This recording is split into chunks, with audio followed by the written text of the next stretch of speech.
귀한 찬양 감사합니다. 지난주 수요일부터 사순절이 시작이 되었습니다. 이 사순절 한자말로 풀어보면 넉사자에 열을 순자에 마디절을 써가지고 40일의 기간이라는 뜻을 가리키죠. 영어로는 렌트라고 하는데 독일말 렌츠에서 왔습니다. 봄을 가리키는 그런 말이기도 하고요. 예수님의 부활을 기다리면서 40일의 기간을 훈련하고 묵상하고 예수님을 닮아가는 그런 기간을 사순절이라 할 수 있습니다. 그런데 현대사회에서 이 40일이라는 시간은 이 초기에 신앙의 선배들이 이 40일을 보냈던 것과는 생각보다 속도감의 차이가 있는 것 같습니다.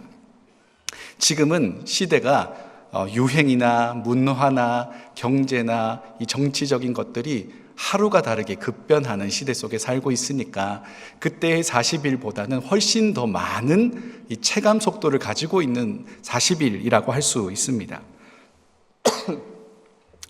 그럼에도 불구하고 이 40이라는 시간은 이것을 교회가 지키는 것은 그 기간 안에 꽤나 많은 것들을 훈련하고 또 많은 것들을 누릴 수 있기 때문입니다. 영국의 런던 대학의 필리파 교수가 이런 연구를 했어요. 사람에 대한 행동의 연구를 하는데 어떤 사람이 반복적으로 행동했을 때 그것이 일정하게 내 몸에 배어서 자연스럽게 나오게 되는 것, 그걸 보통 습관이라고 하지 않습니까? 어떤 사람이 이 행동을 반복해서 습관이 되기까지 약 21일이 걸린다고 이야기를 해요. 그리고 이런 행동을 계속적으로 또 반복을 하면 총 66일 정도가 되면 이건 습관이 굳어져서 이 행동을 바꾸려면 습관을 형성할 때처럼 어떤 의지와 반복적인 행동이 없으면 이 행동은 안 바뀐다는 거죠. 그러니까 꽤나 많은 시간들을 반복적으로 행동하게 되면 그것은 우리의 습관이 되고 이 습관이라는 게 시간의 압력과 흐름을 잘 견뎌내면 성품이 되기 시작합니다. 자연스럽게 그 사람에게서 배어나오는 모습이 되는 거죠. 그러니까 40일이라는 시간은 우리가 신앙적으로 따진다면 어떤 신앙의 모습을 반복적으로 훈련해서 습관으로 만들고 그것을 또 지속해서 성품으로 만들어 나가기에 참 좋은 시간이라고 생각이 됩니다. 그러니까 이번 사순절에 우리가 예수님을 닮아가는 예수님께 하신 것 중에 내가 꼭 닮아가고 싶은 모습이 하나 있다면 혹은 예수님의 성품을 닮아가고 싶은 부분이 있다면 40일이라는 기간은 그 예수님의 성품을 나의 삶으로 가져오는 참 좋은 훈련의 시간이 되는 거죠. 그런 의미에서 우리 옆에 계신 분들과 이렇게 인사하면서 격려해 보면 좋겠습니다. 예수님 닮아가는 사순절 됩시다. 시작. 오늘 본문은 예수님께서 마지막으로 성전에 오르신 때의 이야기를 기록하고 있습니다. 예수님은 예루살렘 가까운 감람산에 계셨습니다. 그리고 두 제자를 불러서 맞은편에 있는 예루살렘에 가거라. 그러면 거기에 나귀와 나귀 새끼가 묶여 있는 것을 볼 텐데 그걸 가지고 오거라 라고 이야기하십니다. 그리고 이거 가져갈 때 이거 왜 가져가세요? 라고 물어보는 사람이 있다면 주가 쓰시겠다 하라 라고 이야기를 해 줍니다. 제자들이 예수님의 말씀대로 맞은편 예루살렘으로 갑니다. 그런데 거기에 뭐가 있어요? 진짜로 나귀와 나귀 새끼가 묶여 있는 것을 봅니다. 그것을 풀어서 가져가려고 해요. 당연히 물어보겠죠. 이거 왜 가져갑니까? 그때 제자들이 예수님이 말씀해 주신 대로 주가 쓰시겠다고 합니다 라고 이야기하니까 그 나귀 주인이 가져가세요 라고 이야기를 하는 겁니다. 이상한 상황이죠. 이 부분에 대한 해석이 다양한데 어떻게 이 주가 쓰시겠다라는 이 한마디로 나귀를 가져갈 수가 있겠느냐. 그때 당시에 나귀는 티몰튼에서 파는 더블더블 같은 그런 이 가치를 가지고 있는 게 아니거든요. 그때 당시에 나귀 새끼는 적금하고 같은 겁니다. 이거 잘 키워서 우리 자식 새끼들 먹여 살릴 수 있는 집에 든든한 기둥 같은 것입니다. 그런데 말 한마디에 주가 쓰시겠다라는 이 말 한마디에 이 양 가져가세요라고 하는 게 말이 안 된다는 거죠. 그래서 학자들이 막 연구를 합니다. 크게 두 가지 정도로 해석이 되는데, 첫 번째는 이런 겁니다. 예수님이 나귀 주인이랑 이미 사전에 만났었다. 그래서 내가 사람 보낼 테니까 주가 쓰시겠다고 하면 내어주세요 라고 이야기가 끝나 있는 상황이었다 라는 설명도 있습니다. 제법 그럴듯한 이야기, 좀 논리적으로는 이해될 만한 이야기라고 할 수 있습니다. 이런 의견도 있습니다. 이게 좀 더 주류 의견인데, 여기 기록되어 있는 주가 쓰시겠다라고 할 때 이 주라는 말, 퀴리오스라는 말인데, 이 원어에는 정관사를 더 붙입니다. 그러니까 그 주인이 되는 거죠. 정확히 말하면 그 나귀의 주인 혹은 그 나귀의 주인의 주인이 되는 겁니다. 그러니까 이 주인이라는 말은 아무나 그렇게 쉽게 쓸 수 있는 말이 아니라는 겁니다. 당시 유월절에는 이전과는 다르게 엄청난 선생님 또는 메시아가 입성하신다는 그런 분위기가 굉장히 고조되고 있었습니다.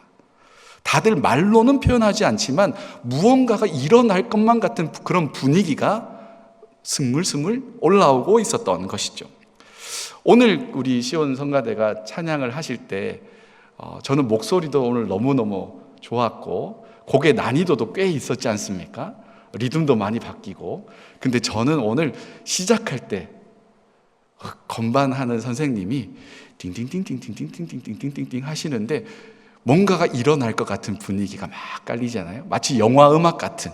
거기에 이제 오르간 선생님이 붕 하면서 이 찬양의 분위기를 막 만들어가는 그 시작 부분이 저에게 참 좋았고 귀를 이게 딱 집중하게 만들어서 찬양을 같이 이렇게 고백할 수 있게 해 주었습니다. 영화에도 그렇습니다. 영화에도 어떤 일이 일어나기 전에 무엇부터 시작되냐면 분위기부터 시작됩니다. 어떤 사건이 일어나기 전에 분위기를 만듭니다. 음악을 좋아하는 감독들은 이 BGM이라고 깔리는 그 영화 음악 백그라운드 뮤직을 쫙 까는 거죠. 그래서 무언가가 일어날 것만 같은 그런 기대감을 만드는 겁니다. 당시 예수님이 입성하시던 유월절이 그랬습니다. 사람들이 이상하리만큼 묘하게 분위기가 이상하다는 걸 느꼈습니다. 무언가가 일어날 것만 같은 그런 약간의 긴장감, 약간의 설레임, 그런 마음들이 모두에게 스며들고 있었습니다. 그런 상황에서 이상한 두 사람이 이상한 상황에서 이상한 말을 하는 거죠. 범상치 않은 상황들을 이제 구성이 되는 겁니다. 거기에다 성경은 이 부분이 이사야의 메시아 예언과 연결해서 해석을 하고 있습니다. 우리 본문 5절 말씀 같이 읽도록 하겠습니다. 5절 말씀 시작. 시온 딸에게 이르기를 내 왕이 내게 임하나니 그는 겸손하여 나귀 곧 멍에 매는 짐승의 새끼를 탔도다 하라 하였느니라. 아멘. 만약에 나귀 주인이 이 이사야의 말씀을 알고 있다면, 이 메시아를 예언하는 말씀을 혹시 알고 있었다면, 자, 상황을 정리해 볼게요. BGM이 막 깔려 있습니다. 사람들의 분위기가 술렁술렁합니다. 위대한 선지자가 올라가신데, 근데 사람들의 말로는 그분이 우리를 로마로부터 구원할 수도 있을지 모른다는 그런 기대감이 막 깔려 있는 그런 상황들. 웅장하고도 뭔가 변화무쌍한 BGM이 깔려 있는데 이상한 두 사람이 와서 이상한 말을 하는데 그 말이 곧 메시아를 예언하는 말씀이었던 거죠. 나귀 주인이 혹시라도 이 말씀을 알았다면 이것 내가 제대로 리액션 해야겠다는 생각이 들었을 겁니다. 주가 쓰시겠다라고 하는 그 권위 앞에, 그 예언의 말씀 앞에 기꺼이 자신의 나귀와 나귀 새끼를 내어드립니다. 꽤나 설득력 있는 설명인 것 같습니다. 이 사건은 이 미션을 수행한 두 제자들에게 굉장한 인사이트를 줍니다. 정말로 예수님의 말대로 하니까 그 말씀대로 된 사건이기 때문에 그렇습니다. 그리고 이 말씀은 메시아 예언의 구절이기 때문에 제자들이 예수님을 바라보는 눈이 더 신뢰가 가기 시작했습니다. 이분이 정말 메시아가 맞구나. 그래서 메시아에게 맞는 행동을 하기 시작합니다. 예수님을 더 이상 선생님이라기보다는 퀴리오스, 주님, 그리고 이 놀라운 일을 이루실 메시아로 생각하고 그에 걸맞는 대접을 하는 거죠. 제자들이 나귀와 나귀 새끼를 끌고 와서 자기의 겉옷을 그 위에 얹고 길에 깔기 시작합니다. 영화제나 이런 시상식 때 보면 또 재미난 그 요소 중에 하나가 수상하는 것보다 이 레드카펫을 지나가는 연예인들을 보는 것이 또 하나의 재미이지 않습니까? 레드카펫. 귀빈을 극진하게 대우하는 하나의 매너입니다. 이것하고 비슷합니다. 왜냐하면 옷을 까는 이 행위는 왕이 즉위할 때 군중들 앞에 퍼레이드를 하거든요. 그때 백성들이 그 왕을 최고로 존중하며 높여드리기 위해서 하는 행동이었기 때문입니다. 그러니까 제자들은 곧 승리하실 메시아, 우리 왕을 맞이하고 있는 겁니다. 제자들이 먼저 겉옷을 그 위에 얹고 예수님이 거기 타십니다. 사람들이 막 옷을 깔고 예수님을 맞이하기 시작합니다.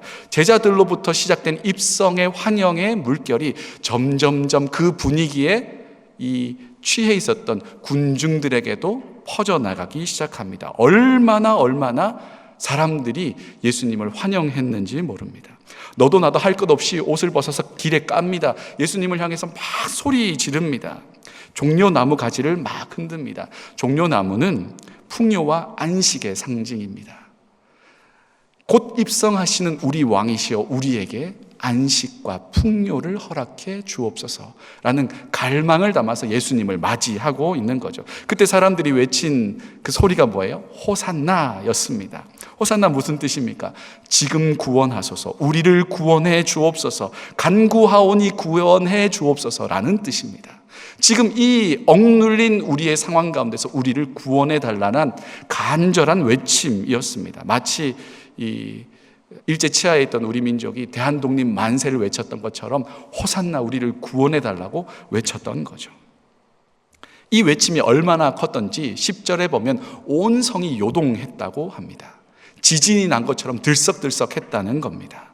절기를 맞아 모여 있었던 수많은 유대인들과 이방인들과 로마인들이 깜짝 놀랄 만한 엄청난 사건이었습니다. 그렇게 멋지게 수많은 사람들의 환호 속에서 예수님이 성전에 입성하신 후 며칠 되지 않아서 예수님이 잡힙니다. 신성모독이라는 죄명을 뒤집었습니다. 당시 총독이었던 빌라도가 신문을 하다가 특이점을 발견하지 못하고 백성들에게 이렇게 묻습니다. 우리 마태복음 27장 22절 23절입니다. 같이 읽겠습니다. 시작. 빌라도가 이르되 그러면 그리스도라 하는 예수를 내가 어떻게 하랴? 그들이 다 이르되 십자가에 못 박혀야 하겠나이다. 빌라도가 이르되 어찌미냐? 무슨 악한 일을 하였느냐? 그들이 더욱 소리질러 이르되 십자가에 못 박혀야 하겠나이다 하는지라. 아멘. 입성하실 때 호산나를 외쳤던 그 사람들이 며칠 지나지 않아서 닷새도 되지 않아서 예수님을 십자가에 못 박으라고 외칩니다. 한 입으로 두 말을 하는 거죠. 성경 말씀처럼 한 입에서 찬송과 저주가 막 나오는 상황이 되었습니다. 이 사람들은 도대체 왜 이렇게 되었을까요? 그 며칠 사이에 무슨 일이 이들에게 있었을까요? 군중의 마음이 이렇게 싹 바뀐 이유는 예수님을 향한 분명한 목적이 있었기 때문에 그렇습니다. 무리들이 예수님을 따르고 호산나라고 외친 이유는 이분이 유대 민족을 로마로부터 구원할 분이라고 생각했기 때문에 그렇습니다. 근데 지금 어때요? 잡혀 있죠. 매맞고 조롱당하는 상황 가운데 있습니다. 그들이 생각한 메시아는 이런 존재가 아니었습니다. 힘과 능력으로 구원을 이루어내셔야 하는 분이신데 잡혀서 고통당하는 메시아는 그들의 생각 가운데 없었습니다. 그래서 예수님을 환영하던 그 열정이 이제는 분노로 변해서 예수님을 십자가에 못 박으라고 합니다. 여러분, 우리가 신앙생활을 하다가 실망하거나 분노에 빠지게 되는 경우들이 종종 있습니다. 시험에 들거나 실망하거나 분노하거나. 그것의 대부분은 우리가 하나님께 원하는 것이 너무나 분명할 때 그렇습니다. 하나님을 신앙하는 목적이 너무나 뚜렷할 때 그렇게 됩니다. 왜 내 기도를 들어주지 않느냐는 거죠. 왜 내 뜻대로 해주지 않느냐는 겁니다. 청년일부 매주 2시에 비전체플에서 예배할 때 봉헌을 하지 않습니까? 그러면 매주 봉헌 기도에 빠지지 않고 매주마다 제가 하는 기도 문구가 있습니다. 이런 겁니다. 하나님, 우리의 일상 가운데 내 뜻과 내 시간표와 내 영광이 아니라 하나님의 뜻과 하나님의 섭리와 하나님의 영광을 드러내는 승리의 삶을 살아갈 수 있게 도와주옵소서 라고 기도합니다. 때때로 우리는 내 뜻과 내 시간표대로 하나님께서 일해 주시기를 간구하는 것을 넘어 조금 강한 어조로 생각한다면 거의 협박하듯이 이야기합니다. 하나님, 이것을 내가 원하는 타이밍에 정확하게 이루어 주시옵소서. 그리고 그것에서 조금이라도 벗어나면 실망합니다. 삐지고요, 화를 내기도 합니다. 약간 소심한 복수처럼 다음 주에 교회 안 나올 거예요, 이래요. 그러나 우리의 삶은 내 뜻과 내 시간표와 내 영광을 드러내기 위함이 아니라 우리의 삶을 통해 하나님의 뜻, 하나님의 섭리, 그 경륜의 시간표, 그때 온전하게 이루어지기 때문에 그렇죠. 하나님의 이 섭리와 하나님의 영광을 드러내기에 부름받은 삶인 줄 믿습니다. 신앙생활은 내 것에 하나님 맞추라는 것이 아니라 하나님 뜻에 기꺼이 내 삶을 드리겠다고 따라가는 삶입니다. 청년들에게 매주 이것 좀 가슴에 새기고 그대로 살면 하나님이 이러한 자를 높여주시지 않겠냐라는 마음으로 진짜 마음에 새기듯이 매주마다 기도합니다. 인이 박힌다고 하잖아요. 어느새 자기도 그렇게 기도하기를 바라는 마음이죠. 예루살렘에 입성하시는 예수님을 맞이한 군중들은 정확한 목표를 가지고 예수님을 환호했습니다. 종려나무 가지를 흔들면서 왕을 대접하는 퍼포먼스를 했습니다. 그런데 시간이 지나 자신의 뜻대로 되어지지 않자, 자신의 시간표대로 되어지지 않자 실망하고 분노하며 예수님을 십자가에 못 박으라고 하고 있습니다. 이 사람들은 예수님 주위에 있어서 환호하고 있었던 군중이었지만 예수님을 따라가는 제자들은 아니었습니다.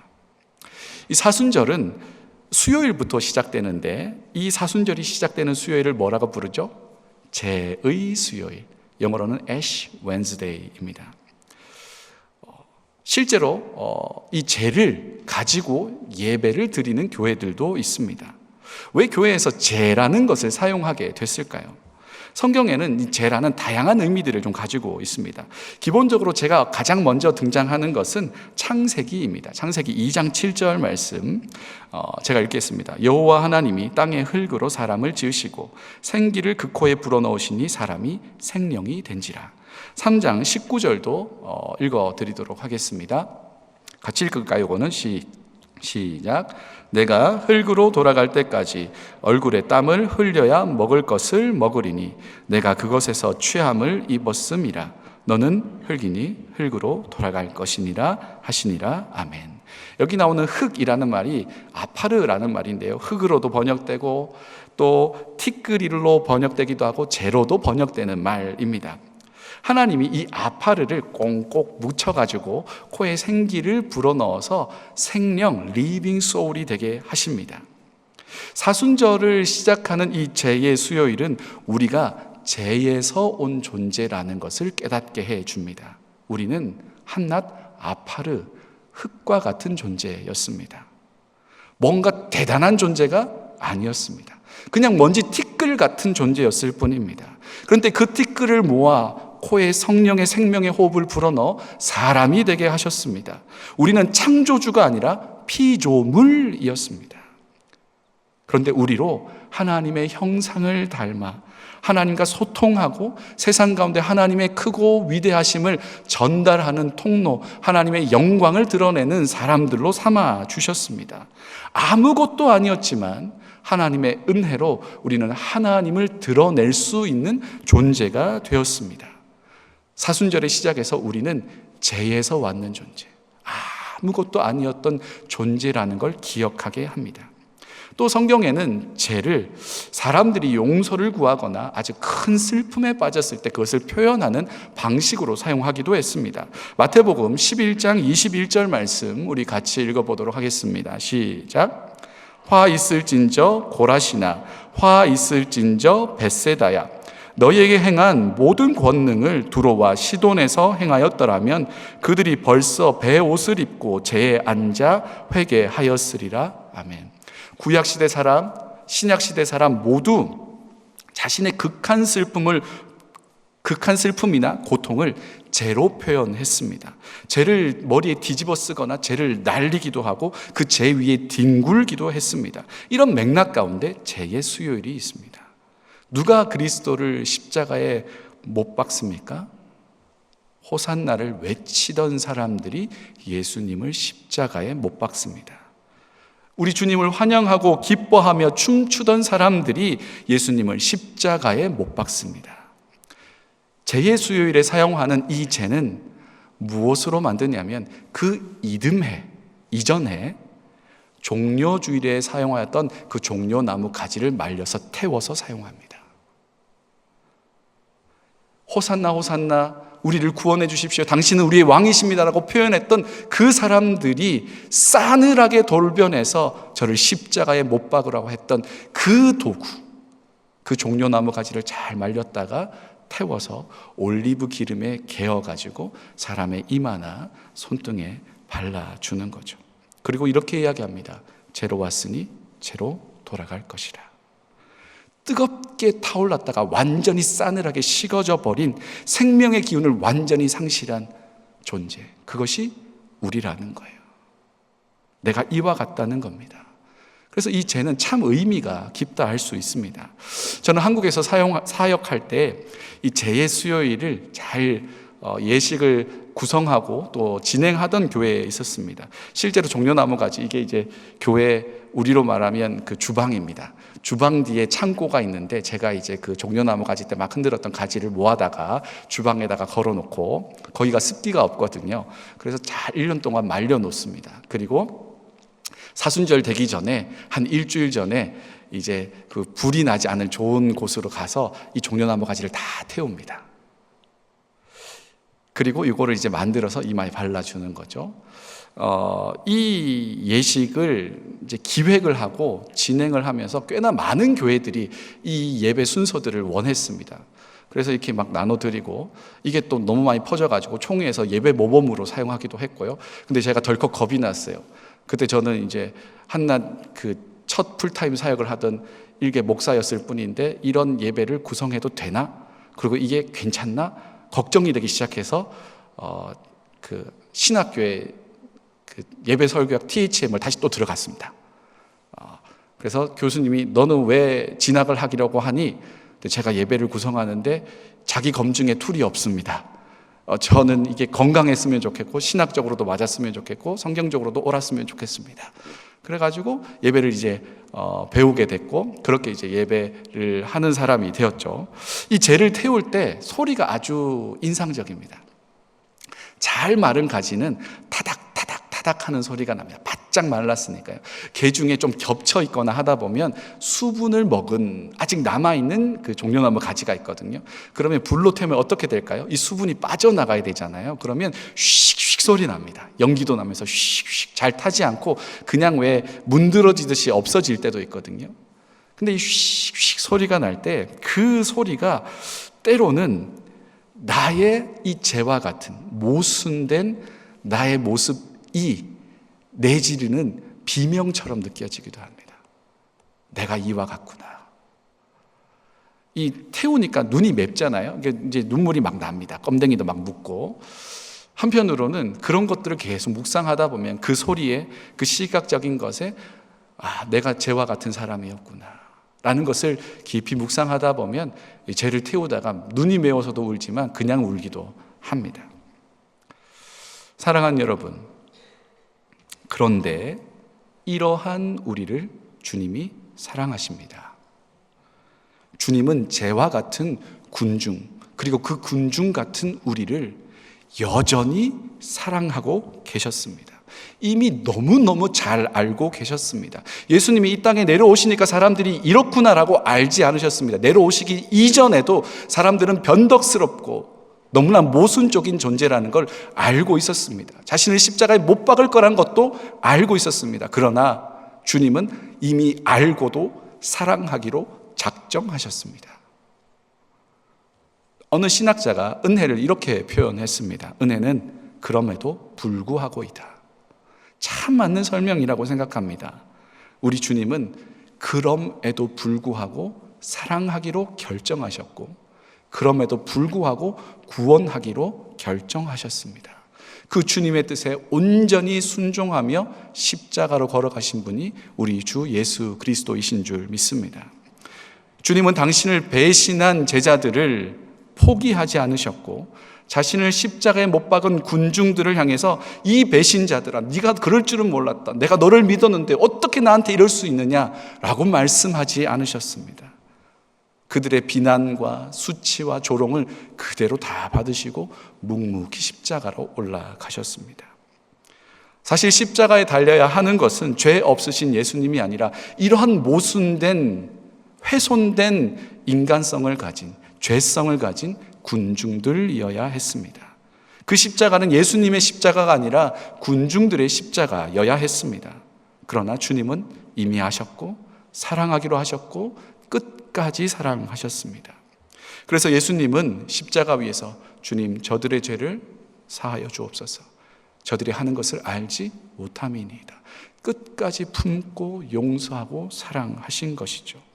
그렇게 주님은 우리를 구원하셨고요, 또 우리를 그렇게 사랑해 주셨습니다.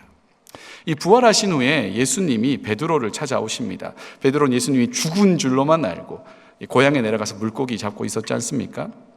물고기 잡다가 예수님인 줄 알아봤어요. 겉옷 입은 채로 그대로 뛰어들어서 수영을 막 합니다. 그때 예수님이 무엇을 하고 계셨냐면 숯불을 펴놓고 계셨습니다. 그리고 너희들 뭐 좀 잡은 거 있니? 물고기 잡았는데요, 가져오너라 하고 물고기를 이렇게 구워주셨습니다. 그리고 예수님께서 물으시죠. 네가 나를 사랑하느냐? 3번이나 물으십니다. 예수님을 배신했던 베드로, 그의 지금의 상태는 차갑게 식어져 버린 재와 같았습니다. 그런데 예수님은 그런 재와 같은 베드로에게 네가 나를 사랑하느냐라고 물어보십니다.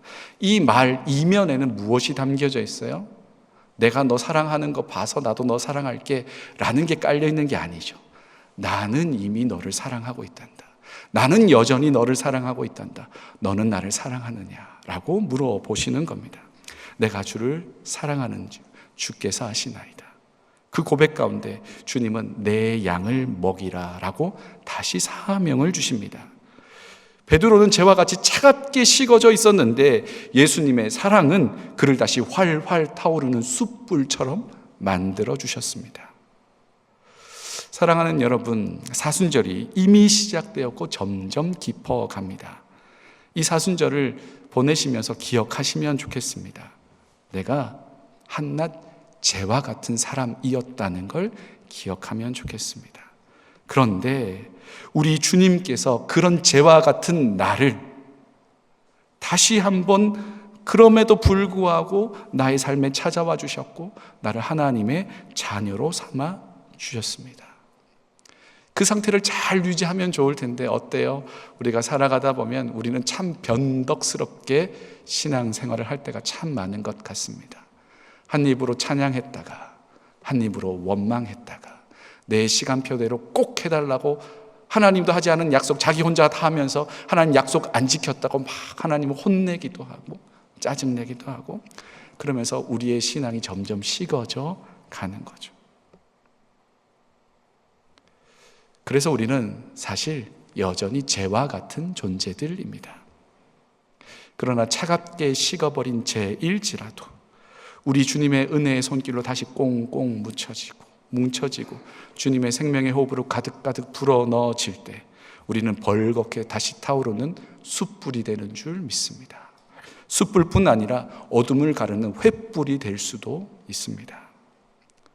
주님은 재와 같은 우리, 그럼에도 불구하고 사랑으로 우리에게 다가오셔서 다시 한번 주님을 뜨겁게 뜨겁게 갈망하고 열망하고 따라가게 하시는 줄 믿습니다.